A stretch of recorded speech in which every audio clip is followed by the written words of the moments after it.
Jérémie, chapitre 14.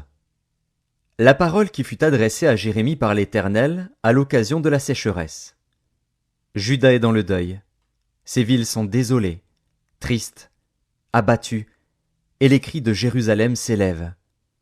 Les grands envoient les petits chercher de l'eau, et les petits vont aux citernes, ne trouvent point d'eau, et retournent avec leurs vases vides. Confus et honteux, ils se couvrent la tête. La terre est saisie d'épouvante, parce qu'il ne tombe point de pluie dans le pays, et les laboureurs confus se couvrent la tête. Même la biche dans la campagne met bas et abandonne sa portée, parce qu'il n'y a point de verdure. Les ânes sauvages se tiennent sur les lieux élevés, aspirant l'air comme des serpents. Leurs yeux languissent, parce qu'il n'y a point d'herbe.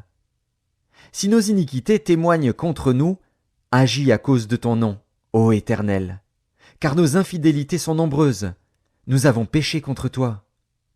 Toi qui es l'espérance d'Israël, son sauveur au temps de la détresse, pourquoi serais-tu comme un étranger dans le pays, comme un voyageur qui y entre pour passer la nuit? Pourquoi serais-tu comme un homme stupéfait, comme un héros incapable de nous secourir? Tu es pourtant au milieu de nous, ô Éternel, et ton nom est invoqué sur nous. Ne nous abandonne pas. Voici ce que l'Éternel dit de ce peuple. Ils aiment à courir çà et là, ils ne savent retenir leurs pieds. L'Éternel n'a point d'attachement pour eux, il se souvient maintenant de leurs crimes, et il châtie leurs péchés. Et l'Éternel me dit, n'intercède pas en faveur de ce peuple. S'ils jeûnent, je n'écouterai pas leurs supplications.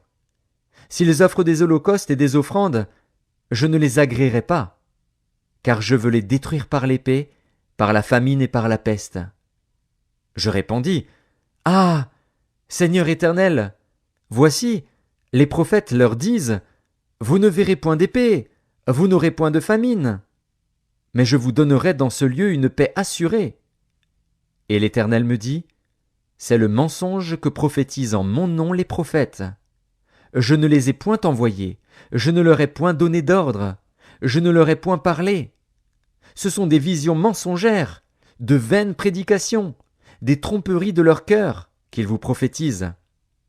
C'est pourquoi ainsi parle l'Éternel sur les prophètes qui prophétisent en mon nom, sans que je les ai envoyés, et qui disent « Il n'y aura dans ce pays ni épée ni famine ». Ces prophètes périront par l'épée et par la famine. Et ceux à qui ils prophétisent seront étendus dans les rues de Jérusalem par la famine et par l'épée. Il n'y aura personne pour leur donner la sépulture, ni à eux, ni à leurs femmes, ni à leurs fils, ni à leurs filles. Je répandrai sur eux leur méchanceté. Dis-leur cette parole. Les larmes coulent de mes yeux nuit et jour, et elles ne s'arrêtent pas, car la Vierge, fille de mon peuple, a été frappée d'un grand coup, d'une plaie très douloureuse. Si je vais dans les champs, voici des hommes que le glaive a percés. Si j'entre dans la ville, voici des êtres que consume la faim. Le prophète même et le sacrificateur parcourent le pays, sans savoir où ils vont. As-tu donc rejeté Juda, et ton âme a-t-elle pris Sion en horreur? Pourquoi nous frappes-tu sans qu'il y ait pour nous de guérison?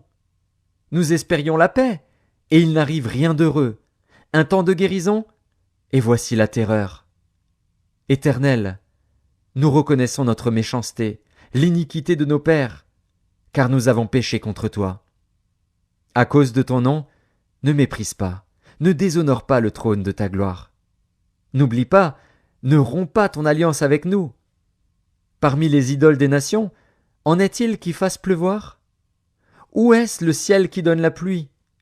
N'est-ce pas toi, Éternel, notre Dieu?